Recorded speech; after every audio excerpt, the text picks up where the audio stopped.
Masechet Psachim Daf Vav. On commence Bezrat Hashem à la 4e ligne.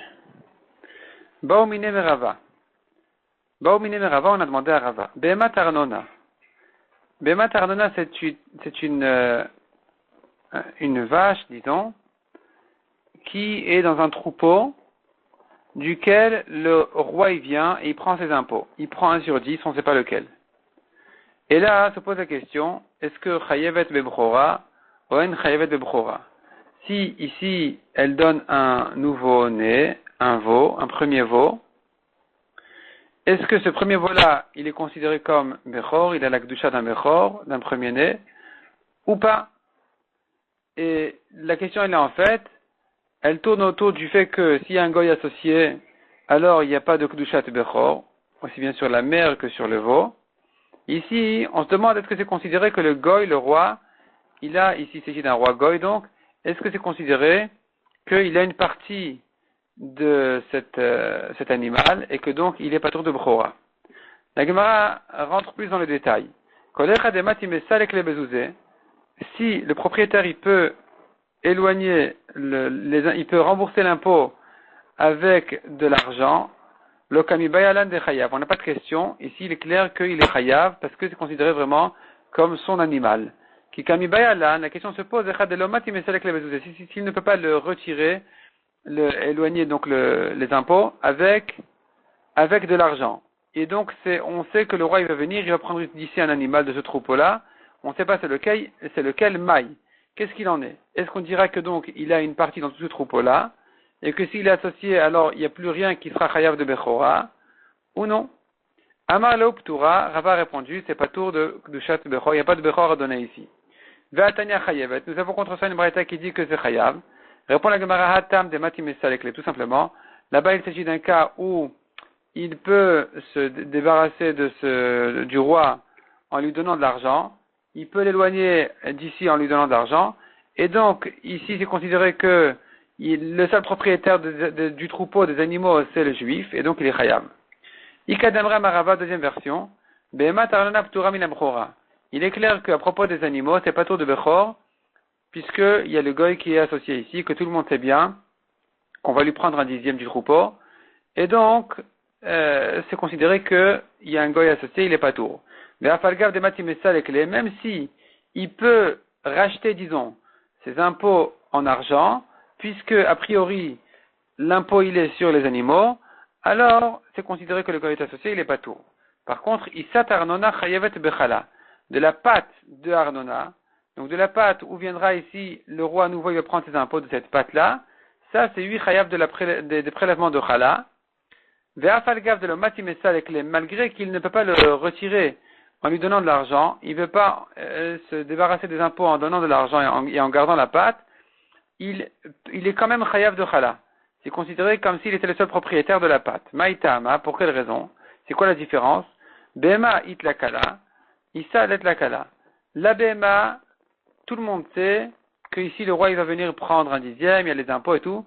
Donc finalement, ce bruit-là qui tourne autour de ce troupeau fait que s'il ne va pas rendre kadosh, si le propriétaire ne va pas faire du bechor un bechor, tout le monde va comprendre pour quelle raison.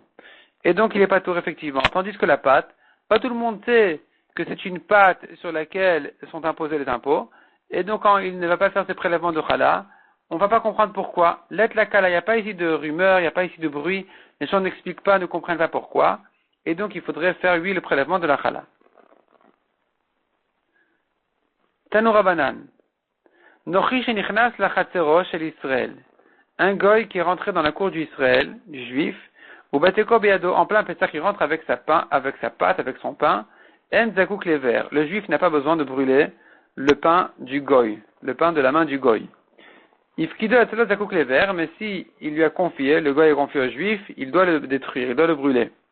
Yiched le bait en zakouk les verts, mais si par contre il lui a réservé une pièce, il a dit au goy, vas-y, tu peux mettre ici, eh bien, dans ce cas-là, le juif n'a plus besoin de détruire. Chez Neymar, le Yematek, car la Torah nous dit, ne se trouvera pas chez toi du Hametz. Maïka Amar, qu'est-ce qu'on vient ramener de ce pasuk-là? On a l'impression que le pasuk vient interdire. Répond la Gemara, Amar Rafapar Aresh Akai. Ce pasuk-là, effectivement, il vient prouver la première halakha de la Braïta, mais pas la dernière. Ve'arika Amar. Voilà ce que le pasuk vient nous apprendre. Ifkido etzlo zakuk lever. On a dit que dans le cas où le goy a confié le chametz au juif, garde-moi ce pain-là, le juif a le devoir de le détruire, et là-dessus on a ramené le pasuk chez Neymar le Imatse. Il interdit que se trouve chez toi du chametz. Ravashi Amar, l'olam asefar kai. Ravashi dit non, on n'a pas besoin de dire que ce pasuk-là il se rapporte sur la recha, on peut garder que le pasuk il se rapporte sur la sefa. Verikama, ça se rapporte donc sur le deuxième cas, ça se rapporte sur le cas où on a dit qu'il n'a pas besoin de brûler le chametz dans le cas où il lui a réservé une pièce, et là-dessus on a ramené parce qu'il est écrit, il ne se trouvera pas chez toi du chametz, quelle est la preuve du pasuk? Donc le Gemara s'explique Verikama, voilà ce qu'il veut dire, Yichad le bait en zakuk lever, dans le cas où il a réservé une pièce, il n'a pas besoin de faire le bio chametz. Chez Neymar, le imate bavatechem, la Torah dit qu'il ne doit pas se trouver chez vous du chametz, veha la vidéo. Et ici, ça s'appelle pas chez moi, denochi kameayel, car le goy, quand il rentre son chametz, les bêtes denafché kameayel. Ça s'appelle qu'il est rentré chez lui, cette pièce-là, elle est au goy, et donc ça ne me regarde plus ce qui se passe là-bas. Demande la Gemara, les mêmes des Srirut Kanya, tu veux dire par là que quand c'est loué, alors il y a un kinyan, ici c'est acquis au locataire, ça ne me regarde plus, ve'atnan.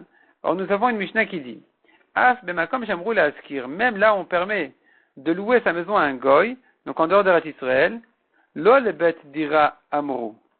On n'a pas dit ça pour qu'il habite là-bas le goy, mipnei shemachnisin et tocha avodat gilulim, car il est interdit en dehors même d'Eretz Israël de louer sa maison à un goy, puisque le goy va rentrer là-bas, c'est avodah zara. V'isel kadatar de srirut kanya. Et si tu veux dire que la location c'est un kinyan, c'est acquis au goy, qui kame ayel, les bêtes de neuf chez kame ayel. Alors lorsque le goy rentre à avodah zara, qui kame ayel, quand il la rentre, les bêtes de neuf chez, c'est dans sa maison à lui au goy, kame ayel qu'il rentre sa avodah zara. Donc ça ne me concerne pas du tout, ça ne m'intéresse pas, il a qu'à faire ce qu'il veut chez lui. Et de même qu'on ne dit pas comme ça, on interdit de louer au goy, de la même manière, on devrait aussi interdire de garder du chametz quand l'endroit il a été prêté ou loué au goy. Répond la Gemara Shaniacha, ici c'est quand même différent pour le chametz. La Torah dit que le chametz ne doit pas se trouver. Se trouver, ça veut dire Mishematsu biadra, celui qui est présent sous ta main. Yatsa ze sheno matsu biadra. Ici, ça ne s'appelle pas qu'il est présent sous ta main, ce chametz là, puisque ce chametz là, il n'est pas présent sous ta main.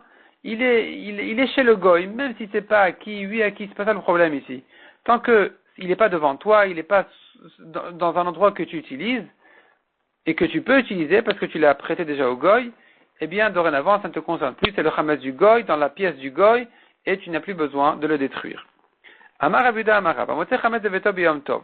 Celui qui trouve chez lui à la maison du chametz, en plein yom tov, qu'est-ce qu'il fait? Est-ce qu'il doit s'affoler, il doit se calmer, qu'est-ce qu'il doit faire? Kofé alav et akli, tout simplement, il prend un récipient et il le retourne sur le chametz.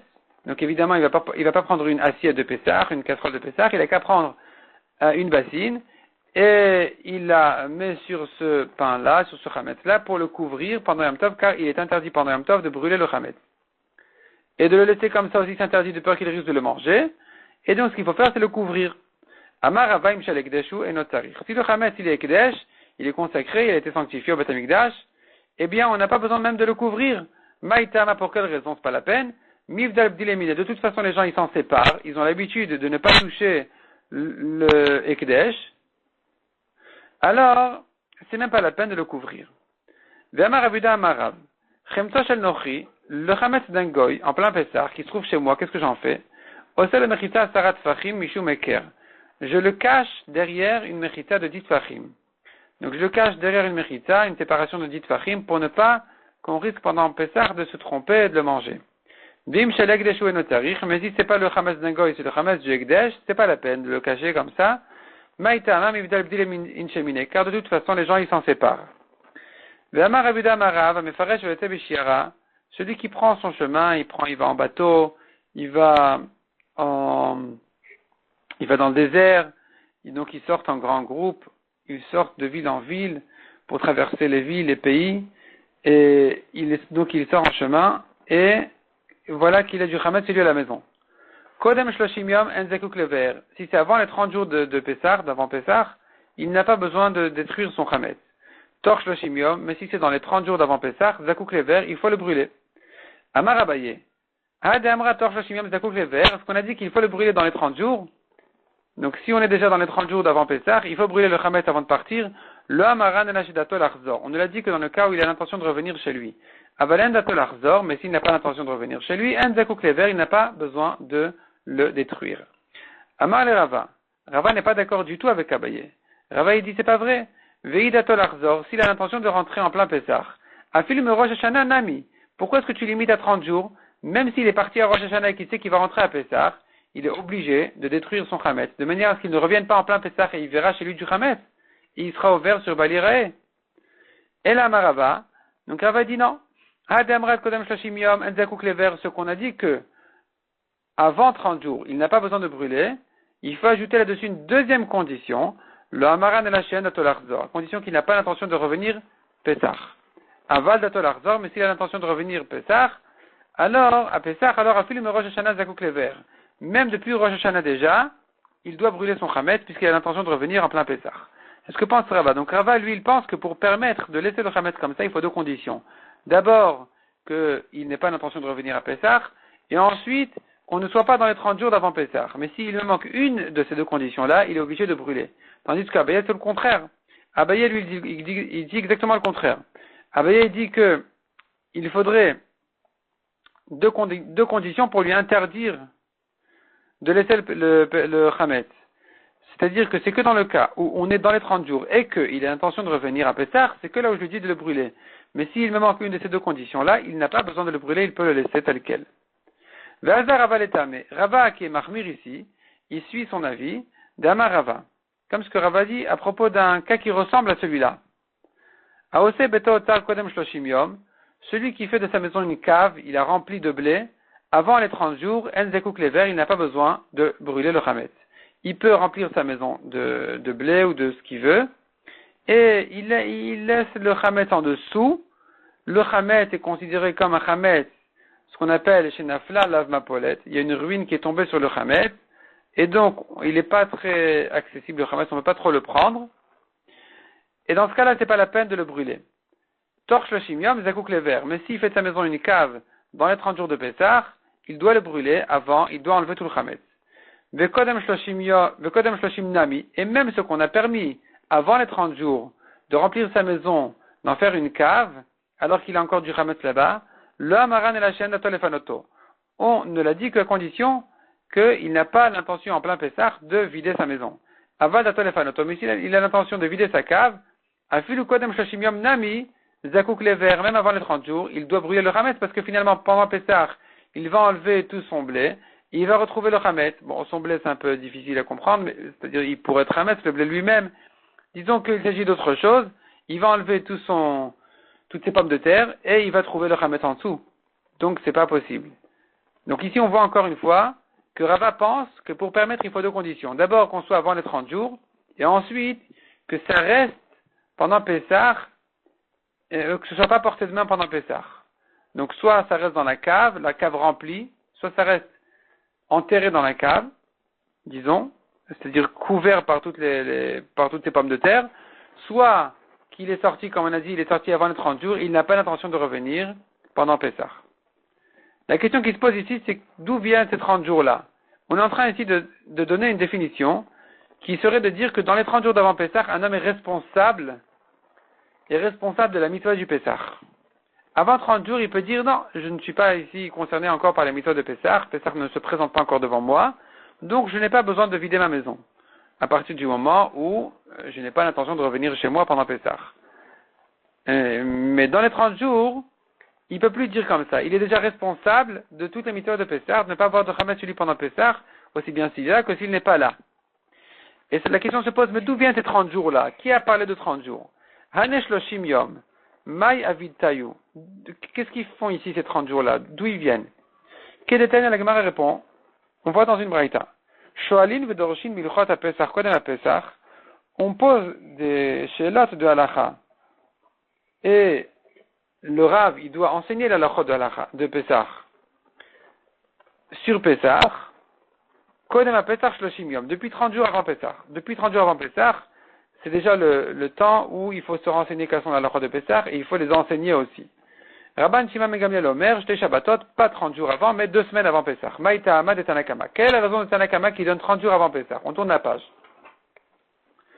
Share Moshe Omed de Pesach Rishon, car Moshe se tient au Pesach Rishon le 15 Nissan, ou Mazir à la Pesach Sheni. Et déjà, il annonce et il prévient comment faire la lachot du Pesach Sheni du 15 Iyar, ou du 14 Iyar. Donc Moshe se tient à Pesach Rishon, 30 jours avant le 14 Iyar, et il enseigne déjà la lachot du 14 Iyar pour ceux qui ne peuvent pas faire le premier Korban Pesach, ceux qui sont impurs, ceux qui sont trop loin, etc. Et donc on voit que 30 jours avant la mitzvah, déjà, on est responsable de cette mitzvah. Chez Neymar, comme il est dit, V'yasu bnei Israël et Pesach Moado, les bnei Israël doivent faire le Pesach, le Korban Pesach en son temps, donc le 14 Nissan. Uktiv, il est écrit là-bas, il y avait des hommes qui étaient impurs, et eux, ils ont demandé qu'est-ce qu'on fait. On leur a dit, vous allez faire dans un mois. Donc ici, on se trouve le 14 Nissan, et on les prévient qu'est-ce qu'ils doivent faire dans un mois. Donc on voit que 30 jours avant le Chag, 30 jours avant Pesach déjà, un homme est responsable de la mitzvah de Pesach. Lui, Rabban Shimon qui pense 2 semaines, il te dit,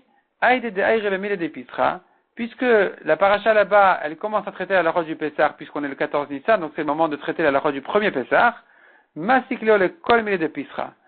Tant qu'on y est, on enseigne déjà, on termine là-bas toute la lachot du Pesach, même celle qui ne concerne que le deuxième Pesach dans un mois, qui viendra que dans un mois.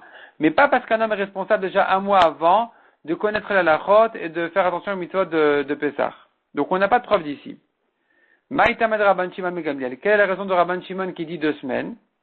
Share Moshe Omed Berosh HaChodesh, car Moshe se tient Rosh Chodesh Nissan, ou Mazir à la Pesach, et il les prévient de faire les mitzvot du Korban Pesach dans 2 semaines. Chez Neymar, comme il est dit, Achodesh Atelachem Rosh Chodashim, ce mois-ci est le premier des mois.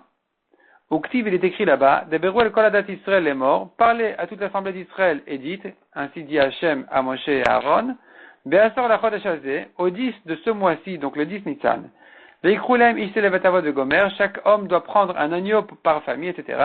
Donc on voit déjà que depuis Rosh Chodesh Nissan, Akadosh Baruch Hu et Moshe aussi, avait enseigné à tout Israël la mitzvah du Korban Pesach 2 semaines avant.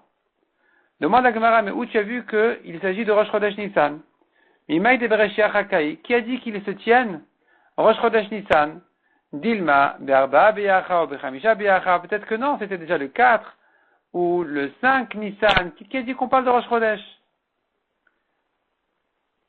Ela Maraba Varshimi, Mishmed Ravina, Me'acha. La Gemara ramène un autre pasuk.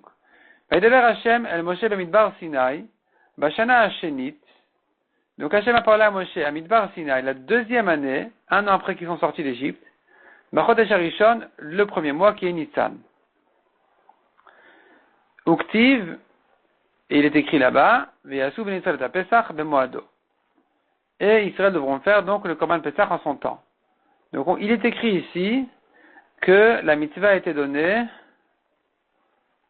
Bachodesh Harishon au Midbar Sinai. Donc en Nissan, à Midbar Sinai, ils ont été ordonnés de faire attention au Korban Pesach, de faire attention d'accomplir la mitzvah du Korban Pesach.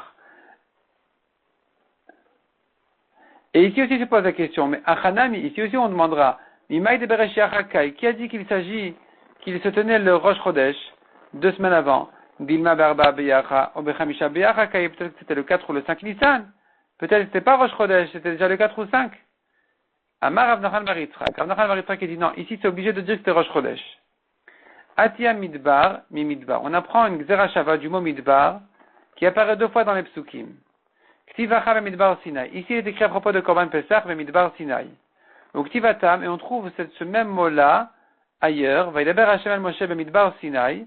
Be'oel Moed. Hashem a parlé à Moshe be Midbar Sinai, dans le désert de Sinai. Be'oel Moed dans le Mishkan, Bechad HaChodesh HaSheni, au premier du 2e mois, donc Rosh Chodesh Iyar. Il ne s'agit pas là-bas de Korban Pesach du tout, il s'agit d'autre chose complètement. Il s'agit du compte là-bas des Bnei Israël, mais en tout cas on voit que on trouve dans le pasuk la notion de Bemidbar Sinai, Midbar, et là-bas il s'agit de Rosh Chodesh. Donc Ma'al Alan be Rosh Chodesh, Afkan be Rosh Chodesh. De même que Bemidbar Sinai, de ce pasuk ici, du Rosh Chodesh Iyar, il parle de Rosh Chodesh, de la même manière, lorsque la Torah nous parle de Bamidbar, à propos de Korban Pesach, Midbar Sinai, il s'agit aussi de Rosh Chodesh, donc il s'agira là-bas de Rosh Chodesh Nissan, et donc tu vois que 2 semaines avant, il faut faire déjà attention aux mitzvot de Pesach. Demande à Gemara, V'nichtav bereja de chodesh rishon, ve'adar nichtav de chodesh sheni. On a un problème un peu dans l'ordre des psukim.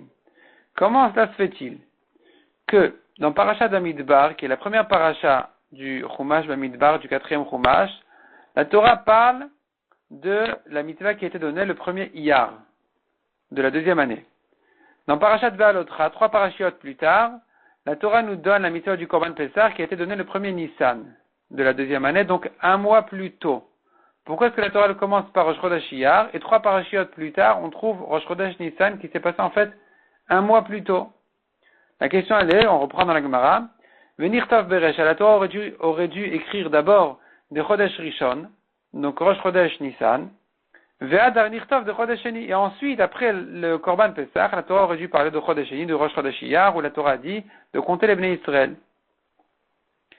Répond la Gemara, Marav Menashe Bar Tachlifa Mishmederav Zotomeret, de là on voit, En Mukdam ou Meuchar Batorah. Il n'y a pas d'ordre fixe dans la Torah. On ne dit pas que ce qui précède dans les psukim, c'est ce qui a précédé dans l'histoire. Ce qui vient plus tard dans les psukim, c'est ce qui vient plus tard dans l'histoire. Non. Il n'y a pas Mukdam ou Meuchar, il n'y a pas plus tôt, plus tard dans la Torah. Il pourrait y avoir un autre ordre que l'ordre des événements. Amar Rav Papa, Lo Amaran el Abitre Inyane. Rav Papa dit, quand est-ce qu'on dit El Mukdam ou Meuchar Batorah? Quand est-ce qu'on dit que c'est pas dans l'ordre du temps? C'est que quand il s'agit c'est que quand les psukim se trouvent dans deux contextes complètement différents.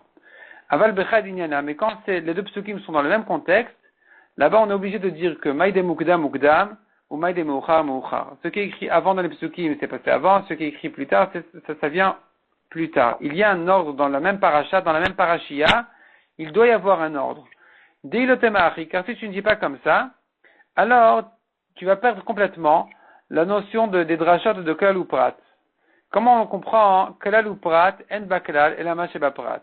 On sait bien que si la Torah nous donne d'abord un klal, elle nous donne d'abord une halakha générale, et ensuite elle nous donne les détails, eh bien on tient que en baklal et lama sheba prat ne rentre dans le principe, dans la généralité, que les détails, pas plus que ça. Qui a dit Dilma pratu klalu? Qui a dit que l'ordre que tu vois dans les psukim, c'est le vrai ordre? Peut-être que non, il faudrait lire les psukim dans l'autre sens. D'abord, il y a le détail qui a été donné, et ensuite le klal. Et donc, on a perdu toute cette dracha-là. On est obligé de dire que non, puisque c'est dans le même contexte, alors il faut suivre l'ordre des psukim. Klal ou prat, c'est bien klal ou prat.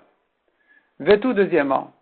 Prat ou klal. Des fois, j'ai dans les psukim le contraire. D'abord, on a les détails, et ensuite, on a le klal, général. Et là-bas, on dit, Nasa klal moussaf ala prat. On a ici plus que les détails, puisque la Torah a terminé par un klal, elle est venue ajouter même bien plus que les détails, où nous avons tout ce qui rentre dans le klal.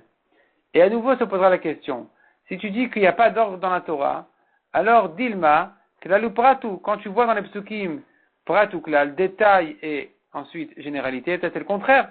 Peut-être c'est d'abord le klal, ensuite les détails. Et donc on a perdu la dracha. Donc on est obligé de dire que quand c'est dans le même contexte, il faut suivre l'ordre des psukim. Demande à Gemara Iachi, Afilu Bitre Inyanenami. Si c'est comme ça, tu as qu'à dire même dans deux contextes différents aussi, il faudrait suivre l'ordre, parce que sinon, on aura perdu klal ou prat dans deux contextes différents. La Gemara s'explique plus. Anich Alemanda Amar, ça va bien selon celui qui pense que la louprat ameuchakin zemisé, si j'ai un klal, et j'ai sur ce même klal, j'ai les détails, mais ils sont écrits loin l'un de l'autre. En dani noto beklal ou prat. On ne le juge pas comme un klal ou prat. Si tu dis comme ça, Shapir, ça va bien, il n'y a pas de problème. Tu pourras effectivement garder ce qu'on a dit. Il n'y a pas d'ordre fixe dans la Torah dans deux contextes différents. Dans deux inyanim différents, on ne connaît pas l'ordre de la Torah. Même si ça avait été écrit avant, ça pourrait être, il se peut que ce soit après la paracha d'ensuite. Donc finalement, on n'a pas d'ordre. C'est pour ça qu'on ne peut pas non plus les juger comme un klal ou prat. Et l'élément de Amar Danin, mais selon celui qui pense qu'on le juge, lui, comme un klal ou prat. Maïka Amar, qu'est-ce qu'on pourrait dire ici? On devrait dire que peut-être tu ne connais pas l'ordre. Peut-être c'est en désordre. Répond la Gemara, puis l'élément d'Amar Danin, même celui qui dit qu'on peut faire la dracha de klal ou prat dans deux inyanim, anemi le bechad inyana. Aval bitre inyane endanin. C'est vrai que quand le klal et le prat ils sont loin l'un de l'autre, on fait une dracha de klal ou prat, mais à condition que ce soit quand même dans le même contexte, bechad inyana, dans le même inyan des psukim. Aval bitre inyanem, mais si on les trouve dans deux contextes, dans deux sujets différents, dans deux parachiotes différentes, là où la Torah a déjà changé de sujet, là, endanin, c'est sûr qu'on ne peut plus le juger comme un klal ou prat, même selon celui qui pense que même quand ils sont loin l'un de l'autre, on les juge comme un klal ou prat. Dans ce cas-là, on ne va déjà plus les juger comme un klal ou prat, à partir du moment où ça a déjà changé, la Torah a changé de inyan, de sujet. Amar Abuda Amarav. Habodek, celui qui fait Bdikat Hametz, Tarir Shevatel. Il doit, au moment où il fait Bdikat Hametz, quand il termine, il doit faire Bitoul. Il doit annuler le Hametz. Il doit annoncer, tout le Hametz que j'ai est annulé. Donc évidemment, enfin pas évidemment, mais en tout cas, dans la lacha, les poskim disent que c'est pas le Hametz que j'ai trouvé que j'annule. Le Hametz que j'ai trouvé, je n'annule pas de manière à pouvoir accomplir avec la mitzvah de le brûler le lendemain. Mais le Hametz que je n'ai pas trouvé est annulé.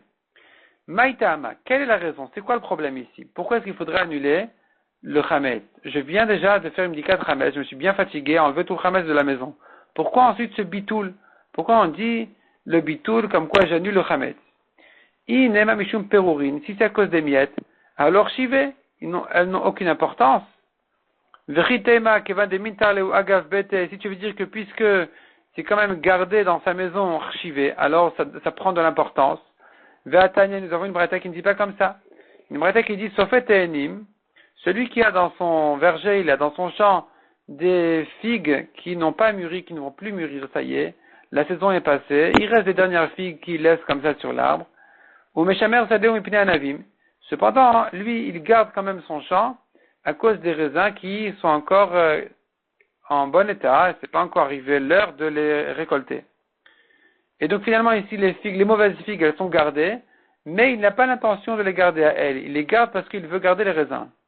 Ou bien, sauf un avim, les raisins qui lui restent sont des mauvais raisins, c'est les derniers raisins. Ou meshamer sadeu, et il garde quand même son champ, pas pour les raisins, mais mipnei mikshot mipnei midlot, à cause des légumes qu'il a là-bas. Il a des courges, des potirons. Et donc finalement les raisins ils sont gardés, mais c'est pas eux qu'il veut garder. Est-ce qu'on considère que ça s'appelle qu'ils sont gardés, qu'ils sont à lui ou pas? Bisman shebalabait makpid aleen, si le propriétaire il est makpid, il fait attention à ce qu'on ne les prenne pas. Atsurin mishum gezel, il est interdit de les prendre parce que c'est un vol. Vechayavin le maaser, et celui et le balabait lui-même quand il les prend, il doit faire les prélèvements de maaser parce que ça ne s'appelle pas efker. Donc on est en train de parler maintenant des mauvaises figues, des mauvais raisins qui étaient gardés chez lui dans son champ et qu'il avait l'intention que personne ne les prenne. Dans ce cas-là, c'est pas efker, et donc effectivement, personne ne peut les prendre, et lui-même, quand il les prend, il doit faire les prélèvements. Bisman chen balabait makpid alen, mais dans le cas où le balabait n'est pas makpid, il permet à n'importe qui de les prendre, il fait pas attention à ça. Mutarin mishum gezel, il n'y a pas de problème de vol, on peut les prendre, ne crains pas que c'est considéré comme volé. Ou pturin mishum maaser, et quand le balabait il les mange, il n'a pas besoin de faire les prélèvements parce que c'est comme quelque chose qui a été abandonné, qui n'a pas besoin d'être prélevé. Donc ici on voit que quelque chose sur lequel le balabait n'est plus makpid, il fait plus attention à ça, ça n'a plus d'importance, même si c'est gardé dans sa maison, c'est gardé dans son champ, parce que la maison elle est fermée, elle est surveillée, mais pour d'autres raisons, pour d'autres choses, c'est considéré comme efker. Donc pourquoi les abandonner? Pourquoi faire ce bitoul en fait?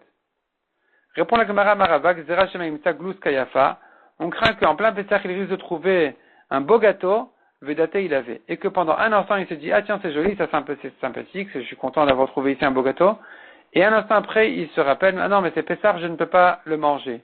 Et pendant cet instant-là, où il était satisfait de ce gâteau, qui n'a pas été brûlé, eh bien il est ouvert sur Balirae.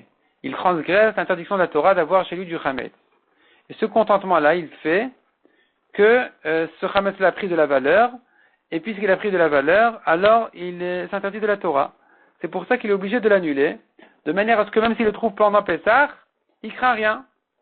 Il le trouve pendant Pessah, c'est rien, c'est un Hametz qui a déjà été annulé, même s'il en est content, il est content ici de la belle poussière qu'il a trouvée, qui s'appelait gâteau, et maintenant, il n'y a plus de Avera. Demande à Gemara Bechimashkachat le pourquoi tu lui dis de faire le bitoul après Bdikat Hametz? Tu devrais lui dire de faire le bitoul quand il le trouve. Celui qui trouve un gâteau, il fait bitoul. Répond la Gemara, Dila Mashkachat le Batarisura. On craint qu'il trouve ce gâteau-là après l'heure du Issour. Velav birshute kaima, et que dans ce cas-là, ce n'est plus considéré que c'est dans sa propriété. Velomati mavtil, et il ne peut plus faire le bitoul. Ici, la Gemara nous apprend une grande halakha qui vient dire le bitoul ne peut se faire qu'avant l'heure de Srefat Hametz. On ne peut faire bitoul que tant que le Hametz est permis. Tant que le Hametz il est permis, il est à moi, je peux aussi l'annuler en tant que propriétaire. À partir du moment où le Hametz devient interdit, je n'en suis plus propriétaire pour pouvoir l'annuler. Je n'en suis que propriétaire pour transgresser le Issour de Balirae. Et là, il se trouve quelque chose, un paradoxe un peu spécial. J'en suis propriétaire pour transgresser le Issour, je n'en suis pas propriétaire pour pouvoir l'annuler. Et c'est très clair aussi, parce que s'il est interdit, en quoi j'en suis propriétaire? Et si je ne suis pas au vert, si je n'ai pas de Avera, alors en quoi il est interdit finalement? Donc ici, il se passe quelque chose de spécial, où la Torah d'une part considère le propriétaire comme propriétaire pour dire qu'il a fait une Avera, d'avoir gardé chez lui du Hametz, d'autre part elle lui dit non, mais tu n'es pas propriétaire pour pouvoir l'annuler. C'est pour ça qu'il faut l'annuler au moment de Bdikat Hametz, tant qu'il en est encore propriétaire. Damar Rabbi Elazar, on continue dans la Gemara. Damar Rabbi Elazar, Shne Dvarim Enan Birshuto Shel Adam. Il y a deux choses qui ne sont pas dans la propriété de l'homme. Ve'asan Akatuv Keilu Birshuto. Et la Torah considère comme si il était quand même propriétaire de ces choses-là. Ve'elu les voici. Bor Birshut Arabim. Celui qui creuse un trou dans le Birshut Arabim. Il creuse un trou dans le Birshut Arabim dans le domaine public. Est-ce qu'il en est propriétaire? Non. C'est pas lui. C'est un domaine public. Est-ce qu'il n'en est pas responsable? S'il en est responsable comme un propriétaire. C'est lui le propriétaire de cet obstacle-là. Il est le propriétaire de l'obstacle. Il est ici le propriétaire de ce bord dans le Reshut Arabim, malgré qu'il n'en est pas propriétaire, il est considéré comme s'il était propriétaire de cet obstacle. Deuxièmement, Vechametz Misha Sha'atul Mala, le Chametz à partir de 6 heures. Donc 6 heures, ça veut dire depuis le début du jour. Donc le jour, il commence, disons, à 6 heures du matin, à midi, c'est terminé, le Chametz est interdit. À partir de ce moment-là, il n'est plus propriétaire, en réalité, théoriquement, de ce Chametz-là, parce qu'il ne peut plus en profiter. Mais d'autre part, on le considère comme propriétaire pour dire qu'il a le devoir de le détruire, il n'a pas le droit de le garder. Et puisqu'il n'en est plus propriétaire, donc c'est là on a dit, il ne pourra plus l'annuler, faire le bitou, il ne pourra plus le faire pendant Pessah, c'est pour ça qu'il est obligé de le faire après Bdikat Hametz, le soir du 14 Nissan. Il fait à la nuit du 14 Nissan, il fait Bdikat Hametz, et ensuite il fait le bitoul. Et là la Gemara va commencer à demander pourquoi est-ce que le bitoul se fait à ce moment-là. On pourrait le faire le matin du 14 Nissan, on pourrait le faire à midi du 14 Nissan. Donc demande la Gemara, veniv telebe arba, veniv telebe chamesh. On devrait dire que le bitoul se fasse le matin du 14 Nissan, à 4 heures à partir du matin, donc ça veut dire à 10 heures ou à 11 heures. Répond la Gemara, kevan de lavzman isuraou, puisque c'est un horaire qui n'est ni l'heure où le chametz devient interdit, velavzman biuraou, ni l'heure où il faut le brûler. Le brûler, on le brûle plus tard. Et le chametz devient interdit plus tard.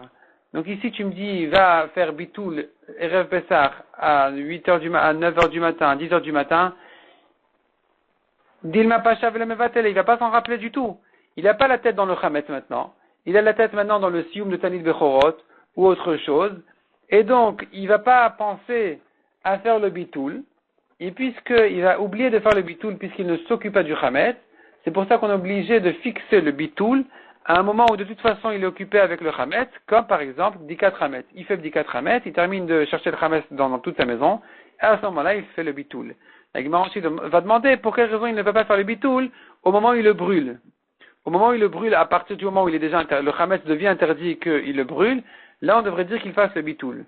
Mais ici la Gemara a déjà expliqué que faire en pleine matinée, en plein milieu de la matinée du 14 Nissan, c'est pas possible de lui fixer un horaire de bitoul parce qu'il va l'oublier. C'est pour ça que le bitoul a été fixé, comme on a dit, donc après Bdikat Hametz de la nuit de 14 Nissan, la nuit qui précède le 14 Nissan. Ça se prolonge dans le daf suivant, on va s'arrêter là pour le moment. Shabbat Shalom à tout le monde.